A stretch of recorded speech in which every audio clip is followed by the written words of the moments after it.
Alright, we're back, 1st of August. Got a nice ace bandage on, nothing screams professionalism like an ace bandage. I think I may have popped a bicep tendon in there. If it is, it's going to be a long bow season. Hopefully that ain't the case. We're going to try rehabbing it. In the meantime, we're still going to check mineral sites. We put minerals out about a week ago. We're going to go back and check them now. We're also going to check up and follow up on the chufa we planted. Alright, stay with us. Alright, as we can see, this is the chufa field that we planted about a month ago. We've had good rain. We've had outstanding growth on it. I'll try to get you a close-up of the chufa plant here so we can see exactly what it looks like. But this is what you want to see. Now you got a little bit of weed competition. We'll come back, spray this with post. It's about time to now.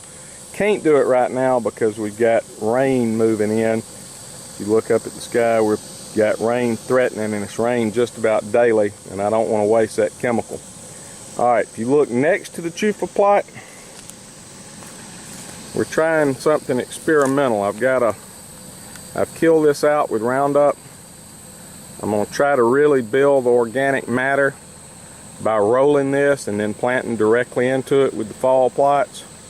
How it goes this year, I don't know, because this will be a first. Stay with us and we'll find out.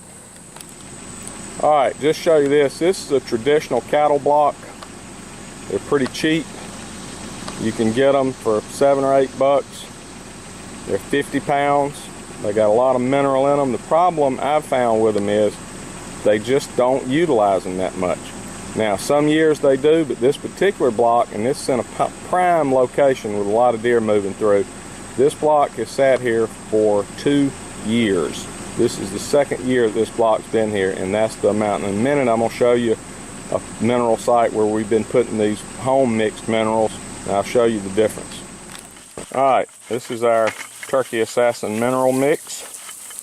We're going to recharge this. This will be one of our last mineral licks of the summer because we're getting at a point where antlers have hardened, and no reason to put extra money down when you don't have to.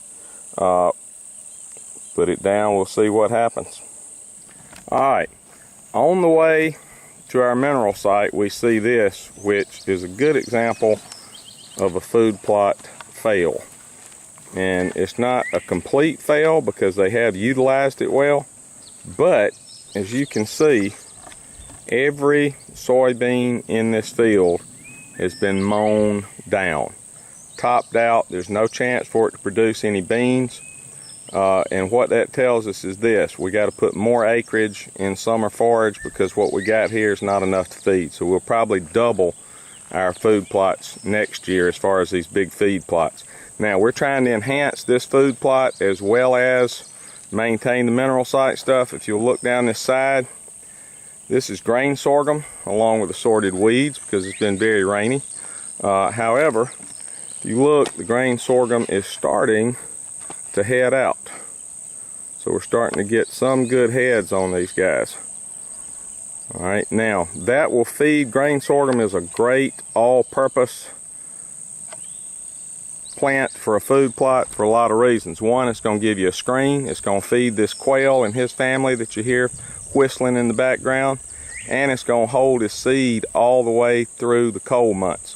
So come late December, late November, this will be a very good food for the deer to utilize. This, we're going to spray it down, kill it down, and we're going to put this in a wheat and clover mix, and we're going to attempt to plant it using our crimper and standard grain drill. We'll see how that goes. Just on the way to charging the other one, and we're going to put a camera on the other mineral site. Alright, we're at the mineral site. As you can see, they have worked on what was there, so we're going to recharge it. It's August. Bucks are putting hard horn on, so we're also going to do what we call a camera survey just to see what's coming. To do that, we're going to add some corn and set up a camera. Alright, fixing to install the camera. Now, for whatever reason, I'm a Luddite. I'm terrible with technology. A lot of people love it. This is about the only time of the year, me personally, that I'm going to use a camera. because I want to see what's there. I don't utilize them as much, and I cannot, under any circumstances, pay enough nor get the right brand of camera for it to work perfectly, the SD card to work perfectly. I don't know why. It's just one of those things. This little cheap $34 Wildlife Innovation works about as good as any camera we got. Matter of fact, it may be the only camera we got right now that is working. Now, when you put your camera on, we've got our corn out, we got our mineral there. We're going to put it at deer level so that we get good shots of antlers as we go. Hopefully, this will show us something big coming, and if not, maybe it just shows us something old coming. And that's one thing we're going to do this year. We're after older age class bucks. If it winds up being above a Pope and Young score, great. If it doesn't, if he's 5 years old, 4.5 to 5, and has done all he's going to do, he'll be on the hit list. Alright, we're getting this about the right height. Getting it set. We got our corn there.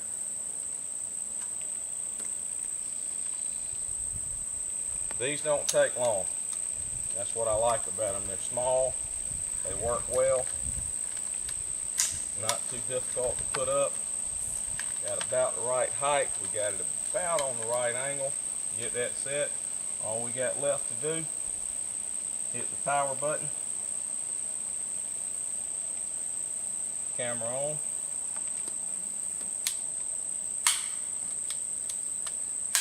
We'll come back in a week or 10 days, check it and see what we got. If we get any good pics on, we'll put them in the video.